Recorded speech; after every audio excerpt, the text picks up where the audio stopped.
Hello and welcome to Ashok tutorials. So हम लोग ने पहले भी सेक्शन से जिसमें नमक का दरोगा एंड गलता लोहा पढ़ा है। तो आज हम लोग भारत माता स्टार्ट करते हैं, ठीक है। सो भारत माता ये पहले तो इंग्लिश वर्जन में था, तो इसको ट्रांसलेट किया है हिंदी वर्जन में। ये एक हिंदुस्तान बुक की चैप्टर से लिया गया है। तो ये भारत माता हमारे प्रथम प्रधानमंत्री जी पंडित जवाहरलाल नेहरू जी ने लिखा है, ठीक है। तो चलो स्टार्ट करते हैं।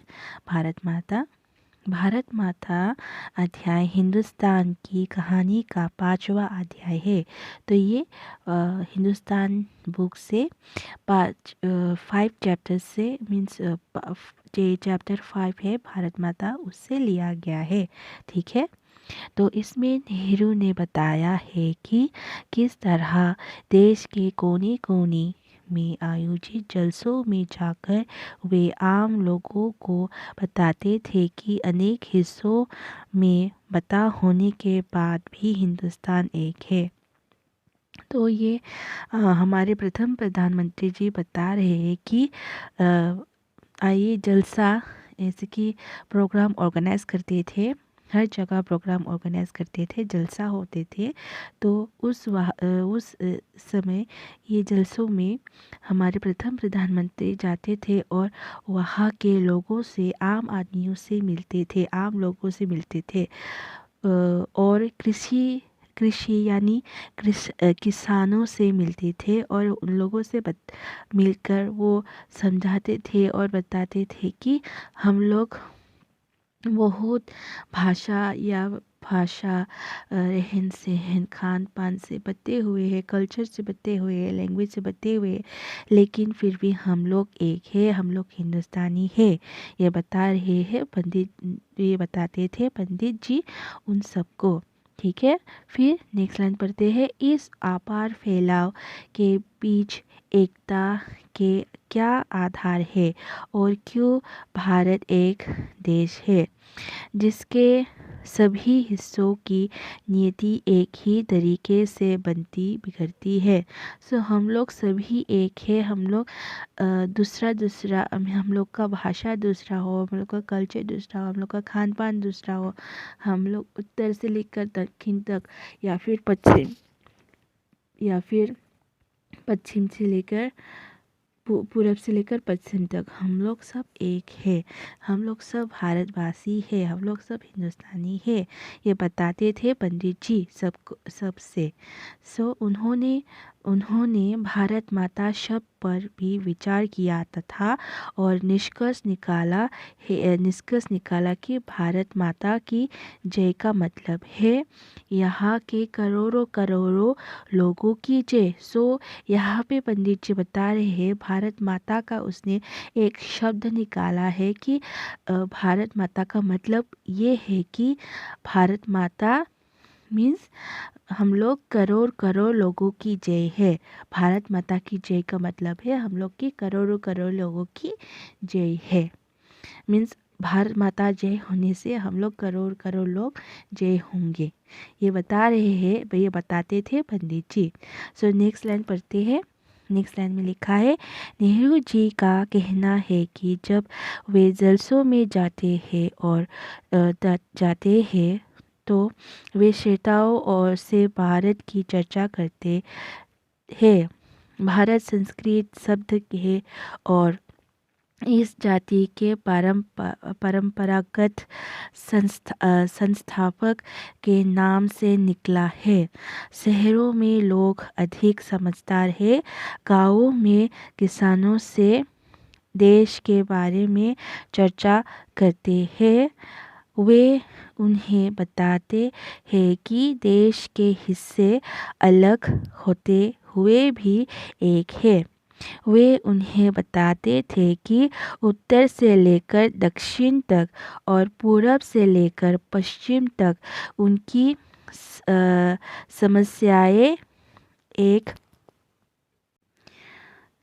उत्तर से वे उन्हें बताते थे कि उत्तर से लेकर दक्षिण तक और पूरब से लेकर पश्चिम तक उनकी समस्याएं एक जैसे हैं और स्वराज्य सभी के लिए फ़ायदेमंद है। सो यहाँ पे नेहरू जी जलसों में जाकर वो भाषण देते हैं श्रोताओं से, मीन्स वहाँ के प्रोग्रामर से, जो प्रोग्राम में आते हैं उनसे बात चर्चा करते हैं कि हाँ, हमारे देश भारत एक संस्कृत वर्ड है, एक संस्कृत शब्द है। ये पारंपरिक रूप से हम लोग ने इस नाम को स्थापना किया है। और शहरों में लोग अधिकतर समझदार होते हैं। वो बता है कि शहरों में समझदार होते हैं लेकिन गाँवों में थोड़ा सा मीन्स थोड़ा सा किसानों को अच्छे से समझाना पड़ता था। चर्चा करते थे जाकर। पंडित जी बता रहे हैं, वे उन्हें बताते हैं कि देश के हिस्से अलग होते हुए भी हम लोग एक है। वो बता रहे हैं कि हम लोग जहाँ भी जाओ, उत्तर से लेकर दक्षिण तक, उत्तर नॉर्थ इंडिया से लेकर साउथ इंडिया, हम लोग ईस्ट से लेकर पश्चिम तक, हम लोग सभी एक है। आप जानते हो, वी नो ओनली, हम लोग जानते हैं नॉर्थ में भाषा हिंदी, मीन्स मोस्टली हिंदी बोलते हैं, लेकिन दक्षिण में मोस्टली उन लोग का भाषा बोलते हैं तुलु, तमिल, मलयालम, उन लोग का भाषा बोलते हैं। महाराष्ट्र में मराठी भाषा बोलते हैं। तो इस साइड में नॉर्थ ईस्ट में भी अनेक जाति है और जातियों का भी भाषा है, तो वहाँ पे भाषा बोलते हैं। कल्चर्स भी एक है, खान पान भी एक मीन्स एक नहीं है, खान पान भी एक मीन्स बहुत डिफरेंट है। एंड दिस साइड में भी मीन्स वेस्ट साइड में भी ईस्ट साइड में भी, वहाँ पर भी डिफरेंट है। गुजरात जाओ या फिर राजस्थान जाओ, उन लोग का ट्रेडिशंस एंड कल्चर्स और ऑल्सो डिफरेंट। सो ये बता रहे हैं कि हम लोग कल्चरली, हम लोग लैंग्वेजली, हम लोग का रहन सहन वो भी डिफरेंट, फिर भी हम लोग एक है, हम लोग भारतवासी है, बता रहे हैं पंडित जी। ठीक है, सो हम लोग एक साथ रहने में ही फ़ायदेमंद है, ये बता रहे हैं पंडित नेहरू जी। ठीक है, नेक्स्ट पैरा पढ़ते हैं। नेहरू ने सारे भारत की यात्रा की। सो नेहरू जी भारत की मीन्स बहुत जगह में जा रहे थे, यात्रा कर रहे थे। वो उत्तर में जा रहे थे, दक्षिण में जा रहे थे, पश्चिम, पूर्व पश्चिम सभी जगह जा रहे हैं वो।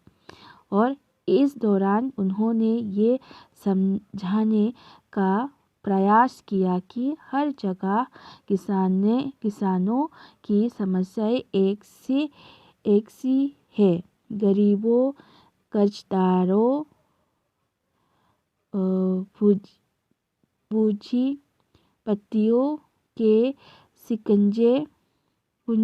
के शिकंजे, जमींदार महाजन, करे लागन और शुद्ध पुलिस के जुल्म। सो वो पंडित जी यात्रा करते थे, तो सभी जगह में वो जहाँ पे यात्रा करते थे वहाँ जगह में सभी वो देखते थे कि किसानों को सभी जगह में बहुत समस्या है। वो लोग गरीब है, गरीबी में जी रहे हैं, वो लोग कर्जदार है, वो लोग कर्ज लेके वो लोग ये अपने पेट पालते हैं। किसान बहुत दिक्कत में, वो लोग इन पॉवर्टी में जी रहे हैं। ज़मींदार से वो लोग से मीन्स कर्ज लेते हैं। महाजन ये लोग से वो लोग पंगा होते हैं। देन पुलिस, लागन का सूद मीन्स इंटरेस्ट, लागन मीन्स वो लोग पैसा लेते हैं तो पैसा का भी सूद लेते हैं, इंटरेस्ट लेते हैं। सूद का मतलब इंटरेस्ट है। तो पुलिस का जुल्म भी होता है। सभी जगह में ऐसा ही हालत है किसानों का, बता रहे हैं पंडित नेहरू जी। तो ये सभी बातें विदेशी सरकार की देन है तथा सबको इससे छुटकारा पाने के लिए सोचना है। तो ये बता रहे हैं पंडित नेहरू जी कि ये सभी जो किसान जो भुगत रहे हैं ये सभी सरकार ने सरकार की करामात से हो रहा है, इसलिए हम लोग को कुछ इसको छुटकारे पाना चाहिए, हम लोग को सोचना चाहिए। ठीक है, ये बता रहे हैं पंडित जी। तो सभी लोगों को देश के बारे में सोचना है, मीन्स हम लोग भारतवासी सभी देश के बारे में सोचना चाहिए। ठीक है, वे लोगों से चीन, स्पेन, अबिसिनिया, मध्य यूरोप,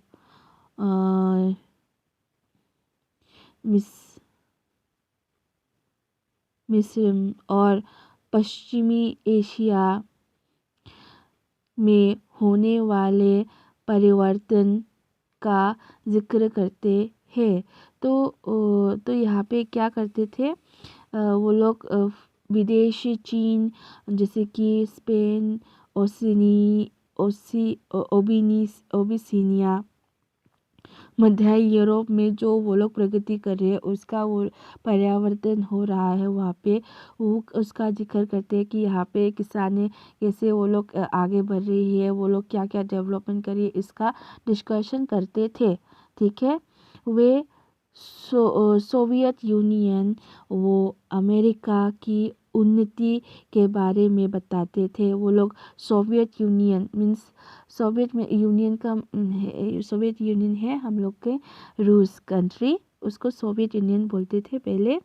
तो वो लोग जो उन्नति कर रहे हैं, अमेरिका जो उन्नति कर रही है उसके बारे में भी डिस्कशन कर रहे थे, कैसे वो लोग उन्नति कर रहे हैं, कैसे वो लोग डेवलपमेंट कर रहे हैं अपने देश को, तो वो उसके बारे में भी बताते थे।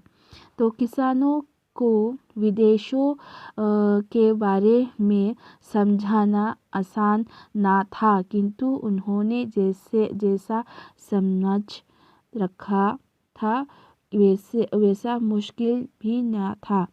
तो किसानों को समझाना भी बहुत मुश्किल था, लेकिन इतना भी मुश्किल नहीं था, वो लोग समझ जाते थे, वो लोग समझते थे, वो बता रहे हैं पंडित जी। तो इसका कारण ये था कि हमारे महात्माकामियों वो पुराणों ने इस देश की कल्पना करा दी थी और तीर्थ यात्रा करने वाले लोगों ने यह बड़ी लड़ाइयों में भाग लेने सिपाहियों और कुछ ने विदेशों में नौकरी करके देश दुनिया की जानकारी दी। तो क्या कर रहे थे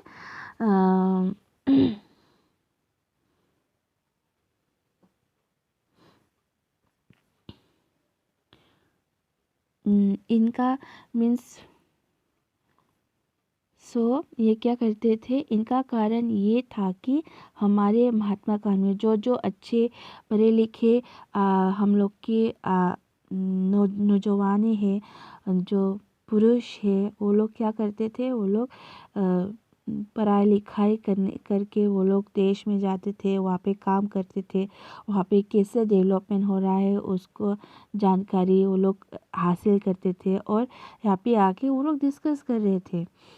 पुराणों ने इस देश की कल्पना करा दी थी और तीर्थ यात्रा करने वाले लोगों ने बड़ी लड़ाई में भाग लेने सिपाहियों और कुछ ने विदेशों में नौकरी करके देश दुनिया की जानकारी दी। मीन्स सिपाही में जाकर कोई पुराने पढ़कर कोई बड़े बड़े पुराने पढ़कर कोई तीर्थ यात्रा में जाकर सभी में जाकर भारत देश की मदद कर रहे थे और जानकारी देने की कोशिश कर रहे थे।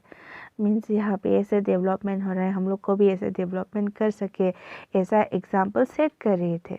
ठीक है, ये नहीं जासूसी कर रहे थे, वो लोग जाके देख रहे थे कि कैसे हम लोग अपने देश को भी ऐसे आगे बढ़ाए, कैसे डेवलप करें, ये बता रहे हैं यहाँ पे। ठीक है, तो सन 30 की आर्थिक मंदी की वजह से दूसरे देशों के बारे में नेहरू जी के दिए गए उदाहरण लोगों के समझ में आ जाते थे। तो जो यहाँ पे पंडित जी हम लोग को बताते थे, उदाहरण देते थे, वो आम आदमी भी समझने लगे हैं कि कैसे कैसे कर सके, कैसे कैसे कर पाएंगे हम लोग के देश को डेवलप कर पाए, ये वो लोग समझ रहे थे। ठीक है, सो नेक्स्ट लाइन में लिखा है, जलसों में नेहरू का स्वागत अक्सर भारत माता की जय के नारे से होता था। तो जब पंडित जी जाते थे जलसों में, प्रोग्राम्स जो होते थे वो जाते थे, तो वहाँ पे जब जाते थे तो लोग भारत माता की जय से जय बोल के हमारे पंडित नेहरू जी को स्वागत करते थे। वे लोगों से इस नारे का मतलब पूछते तो वे जवाब ना दे पाते। तो बाद में जो पंडित जी वहाँ के लोगों को ये भारत माता की जय की मतलब पूछते थे, वो लोग बता नहीं पा रहे थे, वो लोग जानते नहीं थे कि भारत माता का मतलब क्या है। तो एक हत्ते कत्ते किसान ने भारत माता का अर्थ धरती बताया। तो एक हत्ते कत्ते में थोड़ा हेल्दी किसान है, तो उसने बताया कि भारत माता का अर्थ है धरती। धरती का मतलब है भारत माता, उसने ऐसा बताया पंडित जी को। फिर बाद में उन्होंने पूछा कि कौन सी धरती। फिर हमारे प्रधानमंत्री ने पूछा कि कौन सी धरती है। तो उनके गांव, जिले, सूबे या पूरे देश की धरती।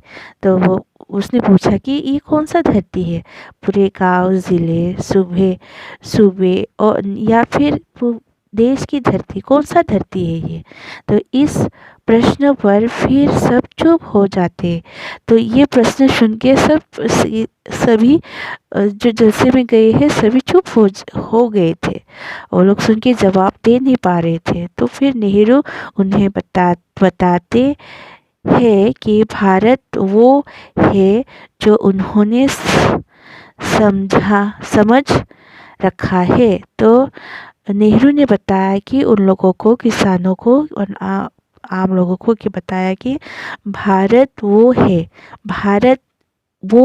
Means Bharat is that one जो उन्होंने समझ रखा है। तो उन्होंने जो समझ means what they have understood, that one is Bharat. तो इसमें नदी है, तो ये बोल रहे कि भारत में नदी है, पहाड़ है, जंगल है, खेत है, वो करोड़ों भारतीय शामिल है। करोड़ों भारतीय जो भारत में रहते हैं वो शामिल है, बता रहे नेहरू जी। भारत माता की जय का अर्थ है, भारत माता की जय का मीनिंग है, बता रहे पंडित जी की इन सब की जय मीन्स जो हम लोग भारत देश में रहने वाले जो हम लोग पीपल्स है, जो आम जनता है, ये सभी का जय, यही है भारत माता का जय की मतलब।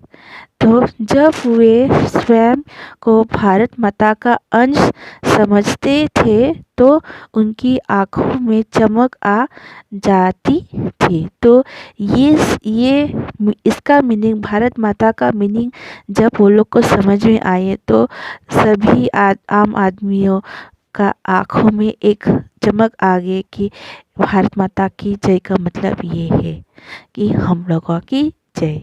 सो यही है भारत माता प्रोस का अंत। तो hope you have understood. Thank you for listening to me